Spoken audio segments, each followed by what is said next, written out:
The year is 1846. The map of the world still contains dangerous voids. To the north of Australia, in the waters we now call the Torres Strait, coral reefs smash wooden hulls as if they were paper. In this era, sailing isn't just about courage, it's a gamble against geography. But in the midst of this chaos, a ship emerges, sent not for war, but for clarity.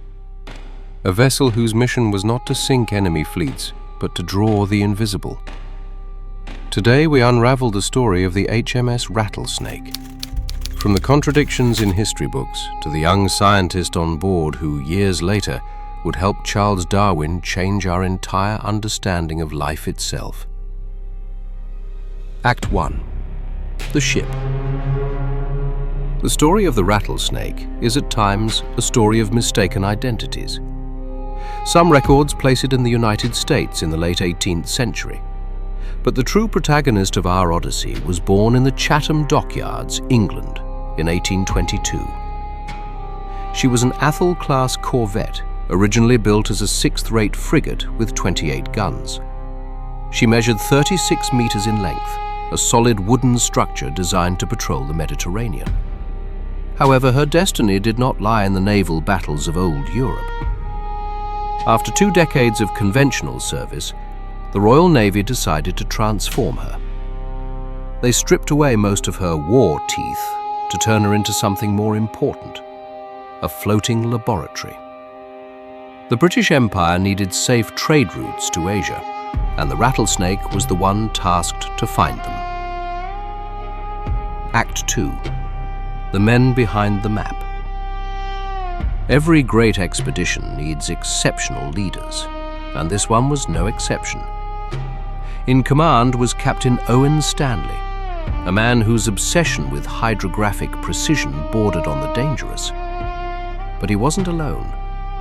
On board traveled a young surgeon, just 21 years old, named Thomas Henry Huxley.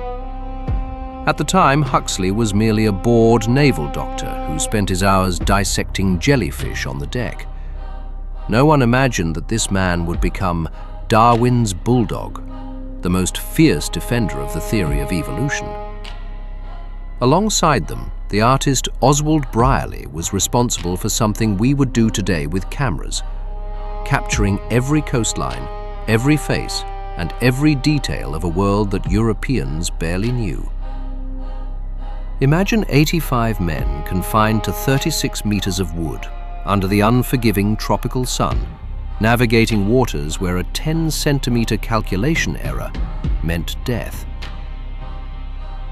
Act 3. The encounter at the edge of the world. When the Rattlesnake reached the coasts of New Guinea and northern Australia, the expedition shifted from cartography to human drama. It was here they experienced one of the most astonishing encounters of the age, the rescue of Barbara Thompson. Barbara was a young Scottish woman who had been shipwrecked 5 years earlier and adopted by the Kororeg people. She had become one of them. Her reappearance was not just a human miracle. She became the key piece, the translator who allowed the British to understand the cultures they were documenting.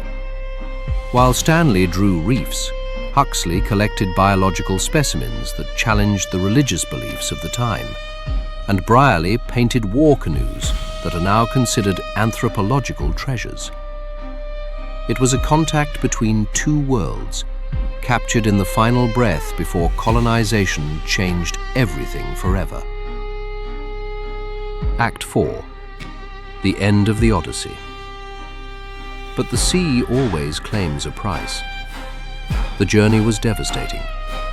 Captain Owen Stanley, exhausted by the responsibility and the pressure of the mission, died on board in Sydney Harbour before he could complete the return home. In 1850, the Rattlesnake finally returned to England. She didn't bring gold or prisoners, but boxes filled with drawings, scientific journals, and nautical charts that would save thousands of lives in the following decades.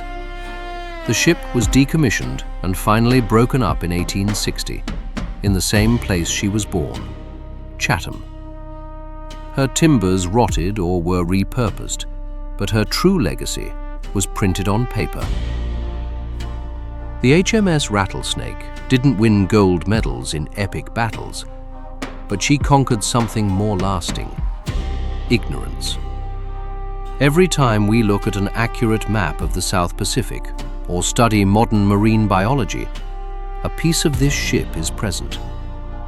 She was the bridge between the era of romantic exploration and the era of modern science. A warship that decided her best shot would not be a cannonball, but knowledge.